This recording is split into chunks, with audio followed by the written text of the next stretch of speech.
আমার খুব ভালো ব্যাটে লাগতেছিল এবং আমি কনফিডেন্ট ছিলাম যদি ইনিংস আরেকটু বড় করতে পারতাম তাহলে হয়তোবা আমি যদি 60-70 করতে পারতাম তাহলে হয়তোবা টিম স্কোর 160+ হলে খুব ভালো গেম হতো। অবশ্যই আফসোস তো থাকবেই, কারণ আমরা কিন্তু দুই টিমেই এখন টপে আছি। আমরা যদি এই ম্যাচটা জিততে পারতাম তাহলে হয়তো বা নাম্বার 1-এ শেষ করতে পারতাম।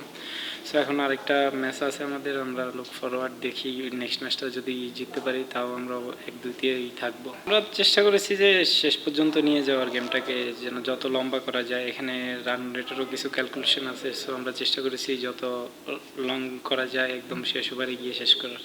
টপ 1-2-তে থাকলে আমাদের জন্য দুইটা অ্যাডভান্টেজ পাবো সেমিফাইনালে। সো আমরা বলবো আরেকটা ম্যাচ আছে, আমরা যদি ওটা ভালোভাবে ফিনিশ করতে পারি তাহলে আমরা টপ 2-তেই থাকবো। ও ভালো ব্যাটিং করতেছিল, ওই ওভারটাতে যদি আরেকটু কনসিডার করা যেত তাহলে হয়তো বা খেলাটা অন্যদিকে যাওয়ারও চান্স থাকতো।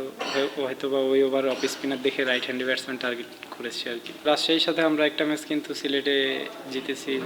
আজকের ম্যাচটাও খুব ভালো ক্রিকেট হলো। সো আমরা বলবো আমরা যদি ভালো পারফর্ম করি মাঠে, অপোনেন্ট যে কেউ হোক না কেন ভালো খেলা হবে। রাজশাহী ভালো টিম, আমরাও ভালো খেলতেছি।